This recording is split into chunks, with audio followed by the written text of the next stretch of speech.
Hey everyone, Ryan Young, Kama Jiu-Jitsu, and I wanted to answer a question from one of our users. His name is Samo Dog. It's a pretty cool name, huh?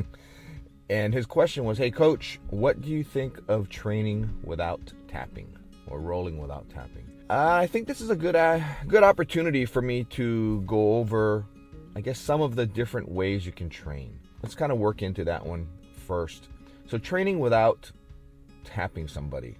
What's the purpose of your training, right? So if you're training with someone without tapping, there probably would be a few different things you need to think about. Number one, is this somebody that you've never trained with before and you're just kind of feeling his game out and trying to wonder what he's up to, what he goes for, what his reactions are? In that way, training without tapping him would be good. If you remember the UFCs when Anderson Silva would fight, or even when Floyd Mayweather boxes, first round, 2, 3 rounds, they're not really going for anything on you. They're putting something out there, see how you react, put another thing out, see how you react, and what they're doing is they're just memorizing everything that you're doing. And then what happens in the later rounds, they know what your game is like, and then they go and do what they do. So if that's your reason for training with somebody, that you're just trying to break their game down mentally in your head, then yeah, training without tapping them would help. But what if it's a training partner, somebody you train with on a regular basis? Then do you want to do that? Well, you already know their game, presumably, so you know what they're typically going to do.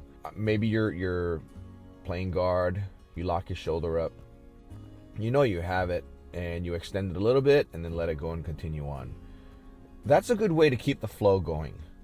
Because when you make them tap, then you stop. Do you start on your knees again, or do you start on your feet again?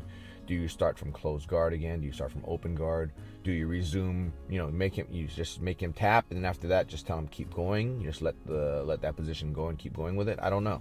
I guess that's something that you just have to kind of figure out. Another way to train, besides training that way, is to train just out of a position.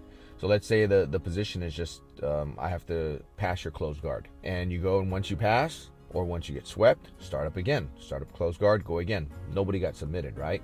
Or maybe even you could do it where he can choke you, he can armbar you. And if that happens, start again.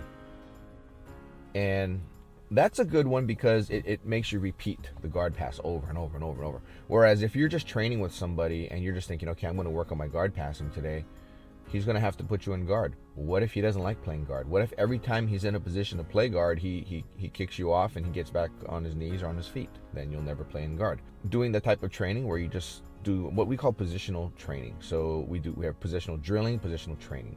Drilling is just go over a certain thing. I'm just going to go over doing a sweep from the guard. Sweep the guy, get back up. Sweep the guy, get back up. And then you have positional training where you're playing from the guard position and you're just playing from that position. The moment the position changes, stop, do it again. You can even go for, as Professor Dave says, you can do handicap training where you handicap yourself. And you can handicap yourself in a number of different ways. You can handicap yourself by giving up position all the time. So a particular position, let's say you start on your, a lot of guys start on their knees. So you start on your knees and you just let the guy pass your guard and let him play from your cross side or side mount or side control, whatever you call it. And from there, you just have to then get out. And once you get out and you recompose your guard, then just let him pass your guard again, start from there again. You're not tapping him or anything. You're just getting your position work done. And you're handicapping yourself by giving him that position. Another way to handicap yourself is do like Dave was saying in that last video we did, the question and answer session. Train with one hand. Put one hand tied in your belt. Use the other hand. You can even do it left-handed if you want, if you're right-handed. That's the way to handicap yourself, or you can put two hands in your belt and continue training. Another way that we handicap ourselves when we're training with a partner is simply tell them, look, I'm only going to go for a choke. So now that arm bars are not really going to happen.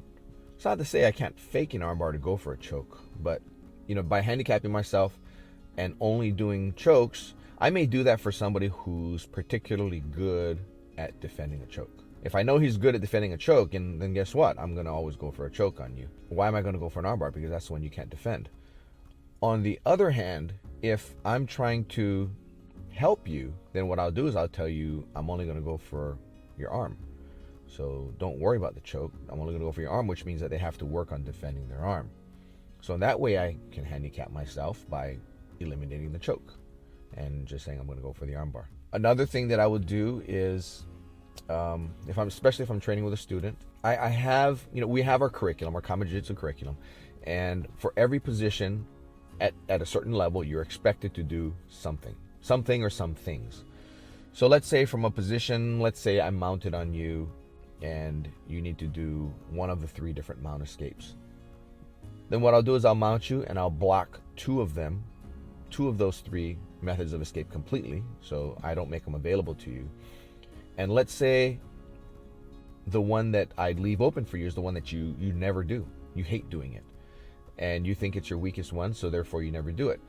So what I'll do is I'll block off your go-to methods and I'll leave that one that you hate doing wide open. So what'll happen is you keep going for the ones that you normally do. Go for your plan A doesn't work. You switch to your plan B doesn't work. And finally you're like, oh, okay, I'm going to go for that 3rd one. You go for the 3rd one, boom, you're out, right? And then we do it again, same thing. I get to the mount position on you. I do the same thing. I block the first 2, make you do the 3rd. So I'm not tapping you, but I'm making you work the escape that I want you to work on, or rather the most uncomfortable escape for you. Remember, old video, seek discomfort, right? That's one of the best videos that we've done. That one and the secret formula of jiu-jitsu, which Dave also talked about in that last video as well. The least productive type of training is the type of training that you do where all you do is just roll, right? Hey, you want to roll? Yeah, let's just roll. And you just roll. And the reason why it's the least productive is because oftentimes you roll with a blank slate. You don't have an agenda in mind, right? An agenda meaning I'm going to pass guard today, and I'm going to pass guard this certain way, and then from there I'm going to do this, and I'm going to submit you this way. And you go in thinking that, and you always start working it. But what happens is you start training, and sometimes the guy's better than you, and you have no ability to do a particular sequence that you were trying to work on. And because of that, everything went out the window, and now you're just fighting for your life. And at the end of the day, what did you get out of it? A lot of times, nothing. A lot of times people will get together and they'll train with each other and say, hey, let's get together Saturday. Their thinking is, let me get more mat time. Mat time is not always the most important thing. Mat time only is good for you when you make it worth something. If all you do is just get together with a few buddies and roll, then it's a good way to get exercise, good way to hang out with your buddies, but chances are your jiu-jitsu didn't get better one bit.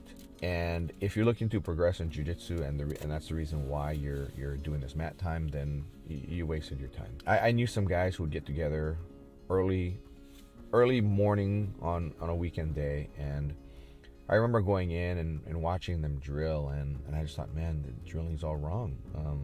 No wonder your jiu-jitsu's not getting better. And that's because they're just training with each other. There was no teacher in there. There's nobody who really understood how to train. They were just kind of doing it on their own. They think, to them, being on the mat was helping them, whereas in this case, being on the mat was reinforcing bad habits, which actually made it worse for them.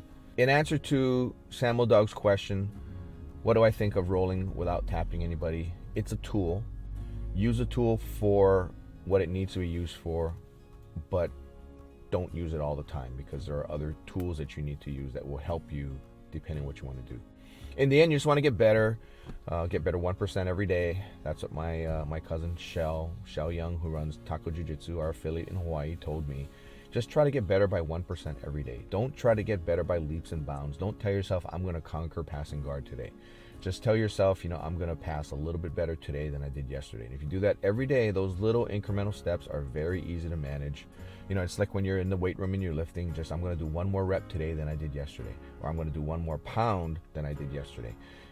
And simple terms on it, when I'm getting people started working out, especially ladies, they're the thing that they can't usually do is the warm up. So we get them started just doing one push-up, or however many they can do. Let's say they get 5 good push-ups. Then I just say tomorrow morning when you wake up, try and do 6. And then if you do 6, then try and do 7. and just do one more. And let's say you can't even improve by one every day. You know, there's some days where you do one less, or some days you do the same amount, some days you do one more. There are days when you do two more. But in the end, let's say January 1st, you're starting off doing 5 push-ups, and if you keep working at it and you keep trying to improve a little bit every single day, by December 31st of that year, you might be doing 50 or more. And the same thing happens with jiu-jitsu. Just try to get yourself to improve a tiny bit every day. So use all these different ways of training that we've gone over today, and use them at different times, and make sure you have the correct objectives in mind. In the meantime, that's all I've got for you. Gonna grab something to eat. Hope all you're doing well, and happy training. Take care. Bye-bye.